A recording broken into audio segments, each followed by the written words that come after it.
আসসালামু আলাইকুম ভিউয়ার্স, কেমন আছেন সবাই? আশা করি আপনারা অনেক ভালো আছেন। পরিবার ডাক্তার ইউটিউব চ্যানেলে আপনার সবাইকে স্বাগতম। আজকে আমি আলোচনা করব পশু যদি নিউমোনিয়া হয় তখন কি করবেন। আপনাদের শখের পশু যদি নিউমোনিয়া রোগে আক্রান্ত হয় তো কিভাবে নিজে করবেন সেটি আজকে আলোচনা করব। ভিডিওটা ধৈর্য সহকারে দেখবেন, এতে অনেক কিছু জানতে পারবেন। আপনার পশু গরু, মহিষ, ছাগল, ভেড়া যদি এগুলা নিউমোনিয়া রোগে আক্রান্ত হয় তো কিভাবে বুঝবেন? আসলে রোগটা আগে জানতে হবে।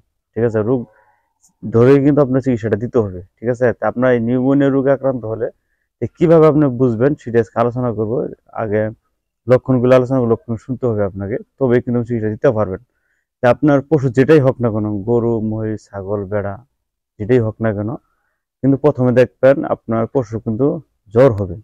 প্রথমে কম, তারপর দেখবেন একটু কাশি দিবে, তারপর দেখবেন যে ঘন কাশি দিবে, কাশির সাথে শব্দ দিবে, মানে শব্দটা জোরে খর খর খর এরকম শব্দ হবে। দেখবেন ঘন ঘন কাশি দিবে, কিন্তু এটা মনে রাখতে হবে।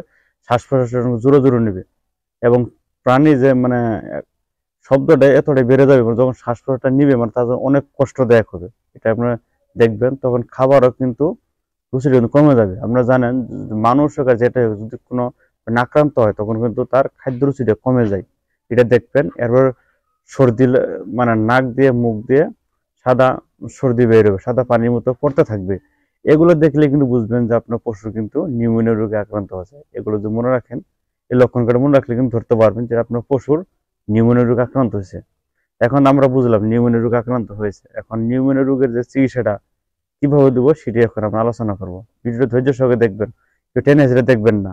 টেনে হেসে দেখলে কিন্তু চিকিৎসা করতে পারবেন না। ভুলভাল চিকিৎসা দিলে কিন্তু কোনো কাজই হবে না, প্রাণী মৃত্যু ছাড়া বেশি কিছু হবে না, এবং টাকাটা লস হবে। এটা আপনার বুঝতে হবে। এখন আমরা আলোচনা করব এই নিউমোনিয়া রোগের চিকিৎসা নিয়ে।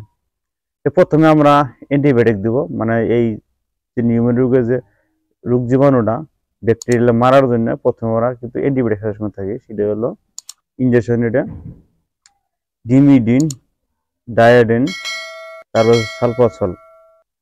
এটা হলো তিনটার মধ্যে যে কোনো একটা ইঞ্জেকশন আপনি বেছে নেবেন। 10 থেকে 100 কেজি ওজনের জন্য 15 থেকে 30 মিলি, আবার 100 থেকে 200 কেজির জন্য 50 থেকে 60 মিলি। এটা মিক্স করে মাংসে, চামড়ার নিচে অথবা শিরায় একবার প্রয়োগ করতে হবে। প্রথম দিন করবেন, তারপরের দিন দ্বিতীয় দিন থেকে অর্ধেক করতে হবে। আমি ওটাদের নামগুলো আবারও বলছি: ডিমিডিন, ডায়োডিন, সালফাসল। তিনটার মধ্যে যে কোনো একটা মিক্স করে মাংসে অথবা চামড়ায় অথবা শিরায় আপনাকে একবার এই ইঞ্জেকশনটি প্রয়োগ করতে হবে। দ্বিতীয় দিন থেকে আপনার অর্ধেক করতে হবে, যা পরিমাণগুলো বলেছি দ্বিতীয় দিন থেকে অর্ধেক দিবেন। তারপরে আপনাকে আরেকটা ইঞ্জেকশন দিতে হবে, রেনাসেফ, টাইজন ভেট, এসিএফ, টাইজেট ভেট। এই চারটার মধ্যে যে কোনো একটা ইঞ্জেকশন আপনি দিবেন।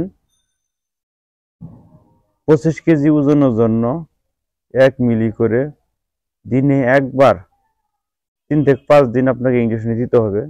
আবারও বলছি, 25 কেজি ওজনের জন্য 1 মিলি করে দিনে একবার করে মাংসপেশিতে দিনে 3 থেকে 5 দিন আপনি ইঞ্জেকশনটি দিবেন। তারপর আপনাকে দিতে হবে আরেকটা ইঞ্জেকশন, এস্টাভেট, হিস্টাভেট। এই দুইটার মধ্যে একটা 20 কেজি ওজনের জন্য 1 সিসি করে দিনে একবার মাংসপেশিতে 3 থেকে 5 দিন আপনাকে এই ইঞ্জেকশনটি দিতে হবে।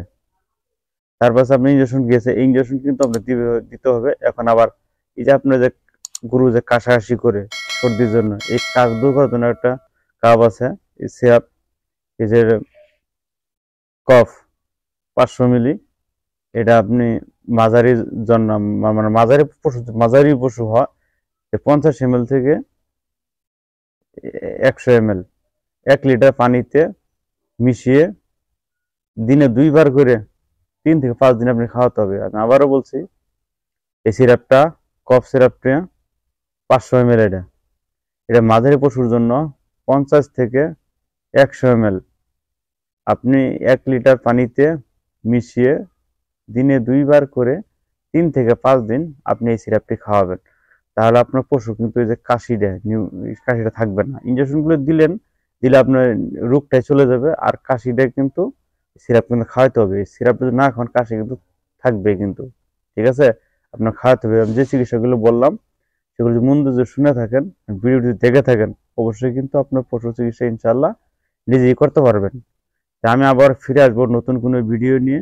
আপনারা যদি আমাদের চ্যানেলের জন্য নতুন দর্শক হয়ে থাকেন, অবশ্যই চ্যানেলটিকে সাবস্ক্রাইব করবেন, লাইক করবেন, শেয়ার করে আমাদের সাথে থাকবেন। এরপরে আমরা যখন নতুন কোনো ভিডিও পোস্ট করবো গরিব ডাক্তার ইউটিউব চ্যানেলে, সবার আগে কিন্তু ভিডিওটি আপনি পেয়ে যাবেন, এবং ভিডিও পেয়ে গেলে কিন্তু আপনার চিকিৎসা নিজে করতে পারবেন। আমি আবারও ফিরে আসবো নতুন কোনো ভিডিও নিয়ে। সে প্রত্যাশায় ভালো থাকুন, সুস্থ থাকুন। আল্লাহ হাফেজ।